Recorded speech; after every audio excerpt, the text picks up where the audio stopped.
கதை வந்து 2 கிளான்ஸ் மத்தியில, அதாவது ட்ரைபல் கிளான்ஸ்ன்னு சொல்லுவாங்க. அந்த மத்தியில நடக்கிற வார்.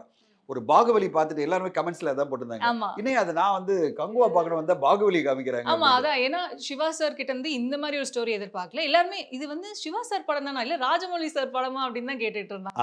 அதுதான் கங்குவானுடைய ட்ரெய்லருடைய மிகப்பெரிய வெற்றியா நான் பார்க்குறேன்.